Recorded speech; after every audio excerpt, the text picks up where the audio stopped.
record, because there I go. Now I did it right. So what, are you just starting out? No, I'm actually in my final year. Yay. But I lost 3/4 of my first year because I was hired in February Okay. and this, for the first time as a teacher. And so I worked on getting the first test done that first year and getting an ESE cert, and that's about it. And so I've been working on the classes and stuff. Okay. And I'm in my last class, and I have 4 tasks done. I'm in the middle of 5 tasks, and so I'm going to work on those because they're due by March. There you go. Yeah. Okay, so have you done 412 or, well, 412? No, I have them this summer. Like, I printed everything out and I organized it. So actually 4 is on top. It's next on my list. Once 4 is I'm one of the done with, easier ones. yeah, and it's because I'm waiting on 7 to be scored, and I'm in the middle of 6 right now. And so I was gonna do 4 next. Okay. I would definitely knock out 4, and that's not a lot of student stuff is needed. It's more about you and Okay. your professional practices. I saw that.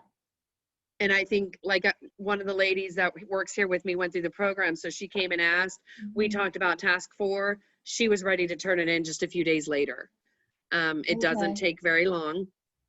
Okay. I would ask that when you're doing the indicators, just look at the descriptors, look at the requirements for the 1s, 2s, 3s, and 4s. Of course, we all want to be 4s, but we're not just there yet, you know, and like I always say, this is my 21st year and I'm not straight 4s.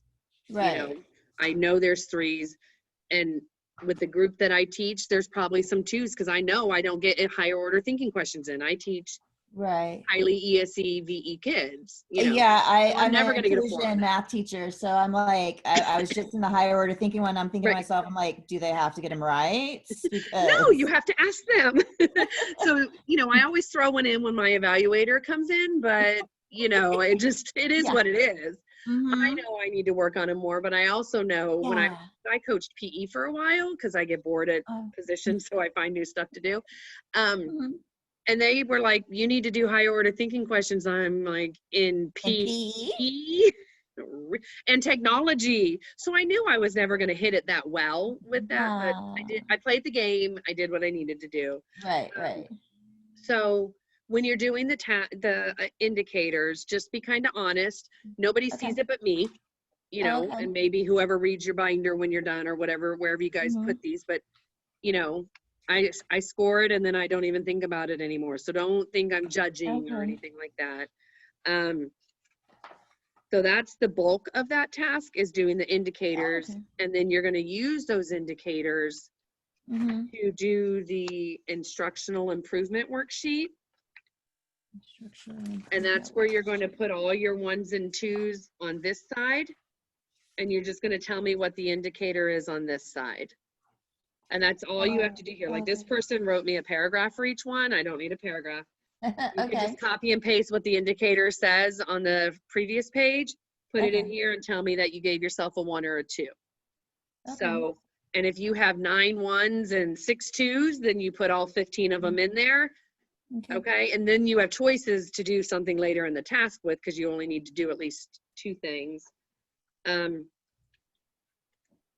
And then on the area of student need, I ask that you be specific. Like, she tells me here, and I blacked out her name, so I'm not, and this person's not in the program anymore, so it's not like I'm picking on somebody.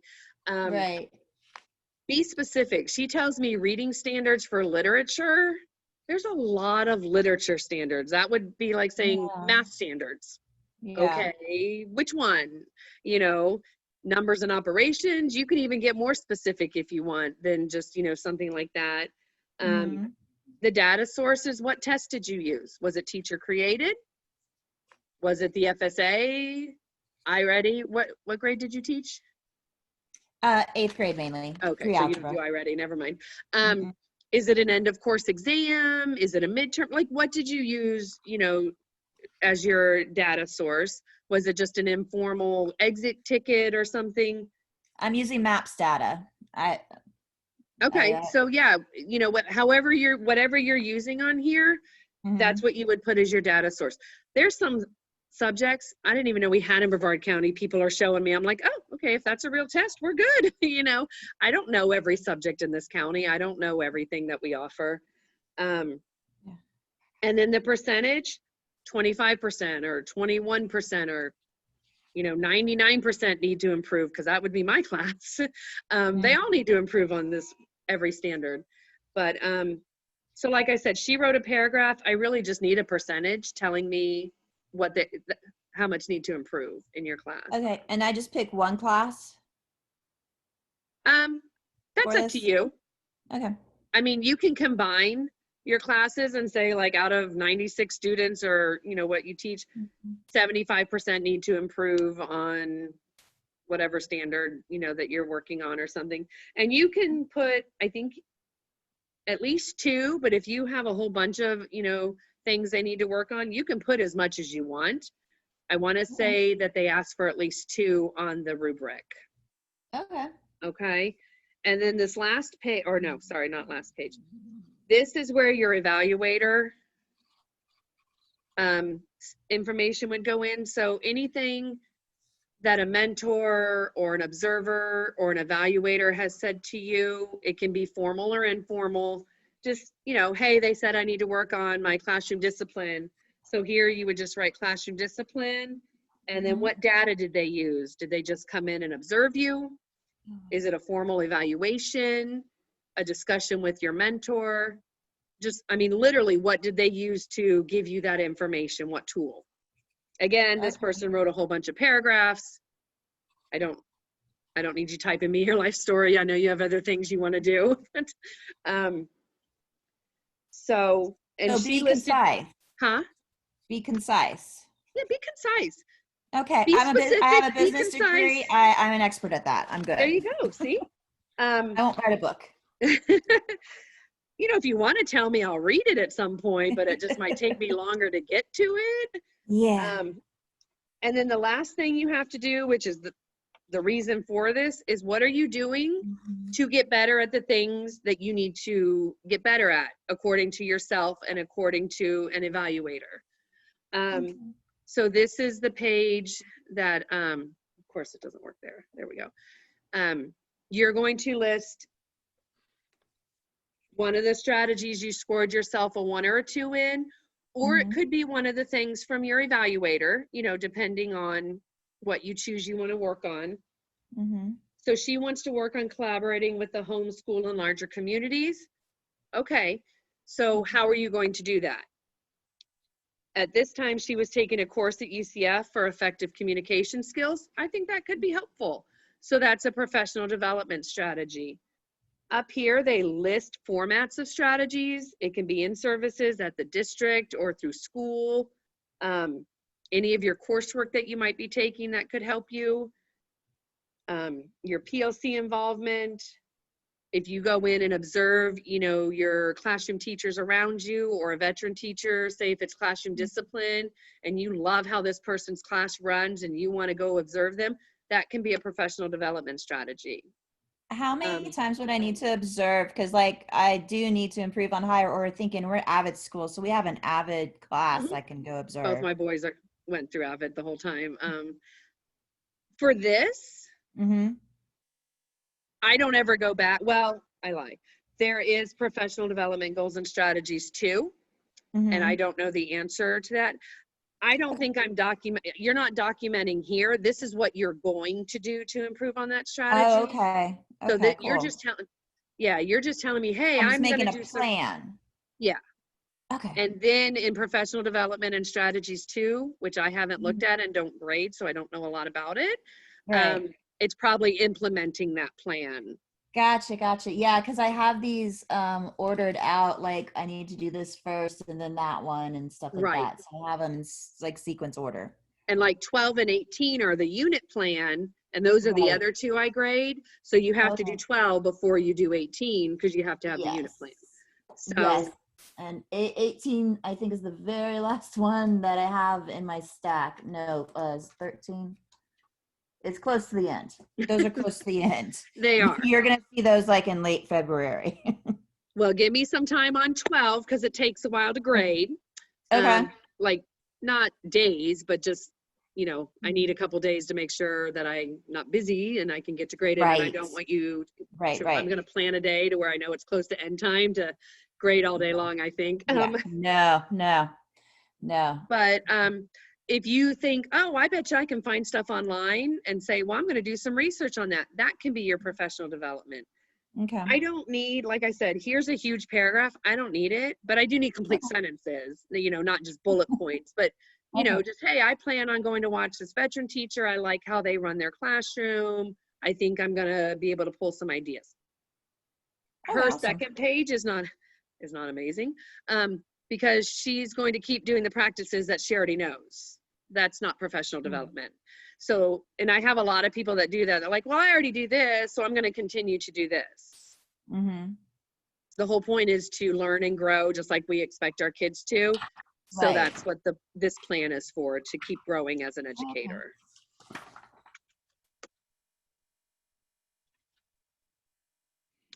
Okay, cool. Yeah, that one looks fairly easy. I'm like, I can sit down and do that. As soon as my reading class is over, I'm like, okay, that's top on my list. Yeah, that one I think is one I would suggest to people to knock out quick. And for the longest time, that's the only one I had to grade. And I'm there, send it in. I'm like, oh, do. Okay, fix that. We're good. And now I have 12 and 18, and I'm going, oh boy, you guys have a lot to do. So let me see. 12. I need a summative assessment and answer key rubric. 12, you need a lot. Yeah, and I need to do it before 16 and 17 and do 18 after this. Okay. Okay, so you have to do 12 before 16 and 17? I do this before. Yes. Okay. Before you start 12, yes. Email me. Okay.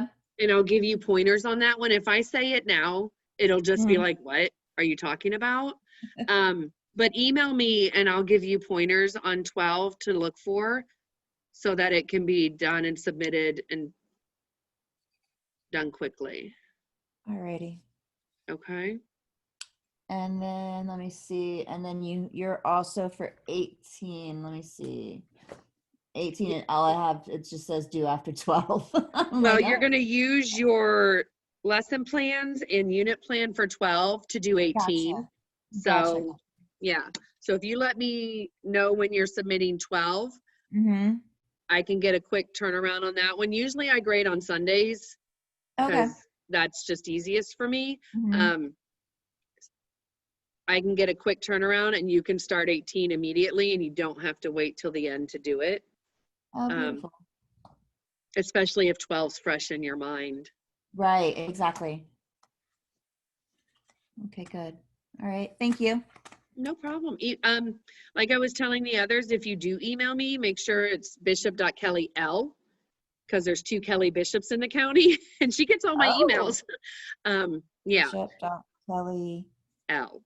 All right. Lisa had it wrong on the email list for a while, so people were emailing her. And she's so sweet. She forwards everything to me. I mean, super. Nice. She's super sweet, but I've never met her. But yeah, I'm at Creel, so just find the one, for Creel or whatever, but that's her. So okay. If you have any questions or need me to say something about task 4 again or anything like that, just let me know. Okay, thank you so much. Anytime. Good luck. Thank you. Okay. Bye. Bye.